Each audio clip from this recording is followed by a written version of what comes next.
They thrive just as well among the bricks and mortar of a town.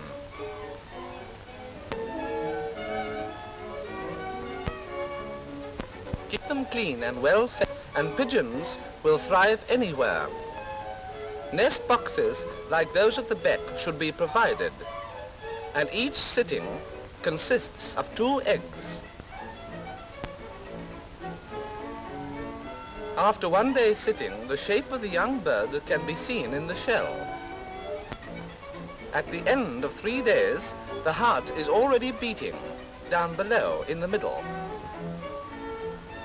After 19 days, the baby bird begins to break through the shell, sticking out its tongue in frantic efforts to get free.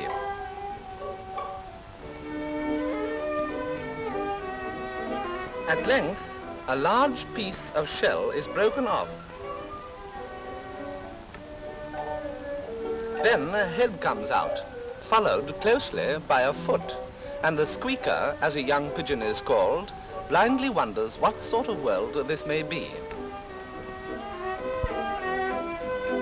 At 3 days old, the babies are still blind and covered with yellow down. After a fortnight, the down is re-feathers.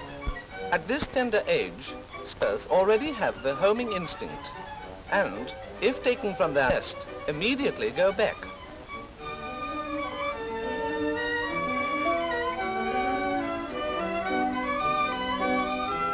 The parents are kept busy gathering up food which they half digest and then push down the throats of the family. It seems a rough and ready way of feeding, but the squeakers evidently like it. Before it grows any more, the squeaker should be ringed. On its leg is placed a metal ring marked with a number that is registered in the name of the owner. If the ring is cut, the bird loses its identification and is of no further use for racing. At 6 weeks old, the young birds are fully fledged. Among the points of a good racer are the pinion feathers, which should be long. The 2 middle tail feathers ought to overlap when the tail is closed.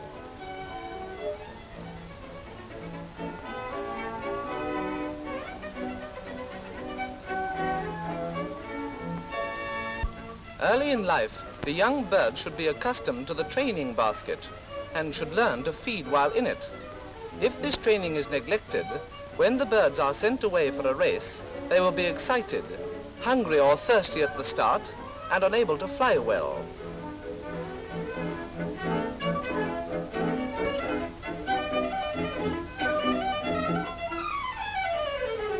To train them for racing, they should be taken a short way from home and released for a practice flight.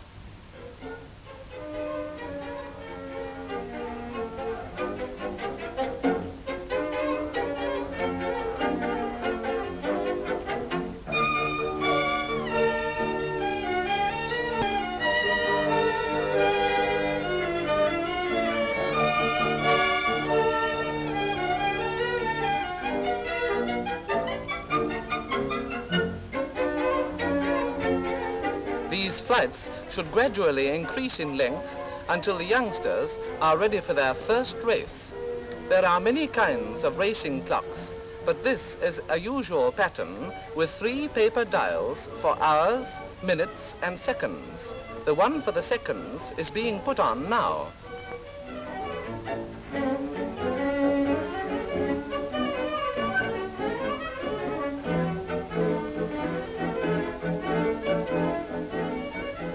All the clocks belonging to members of a racing pigeon club are set by a master clock, so that at the same time as nearly as possible. Once the clock is set and closed, it cannot be opened or altered in any way.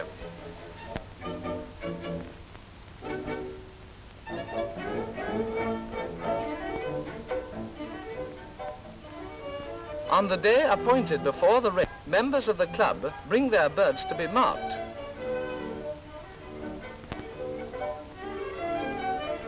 Each marker has in front of him a number of rubber race rings on slips of paper, ring and paper bearing the same number, which is written in a book against the competitor's name. Inside the paper is a secret number, corresponding with one inside the ring.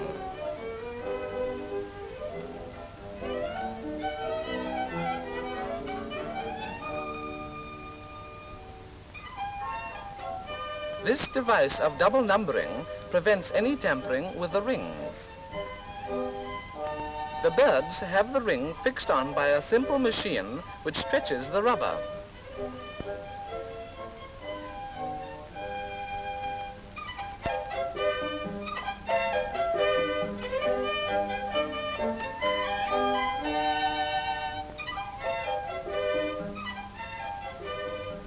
And in important races, the number is stamped on the wing as well.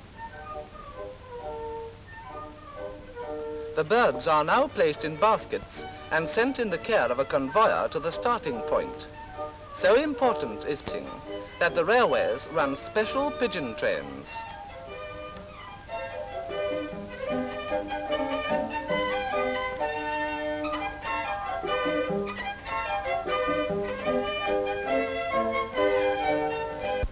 Before the race, the pigeons are watered and fed if necessary.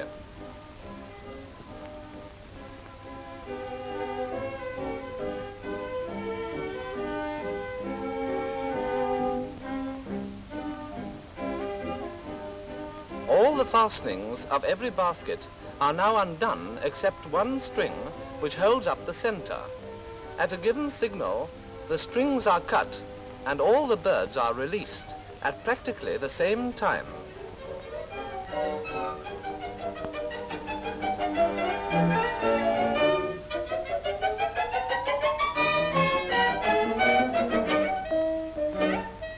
A slow motion view of a release is interesting because it shows clearly how the birds lean backwards in order to rise quickly.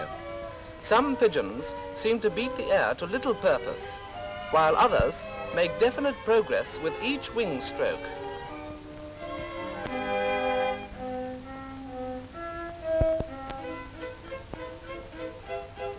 None have any doubt as to direction, and soon all are vanished into the sky.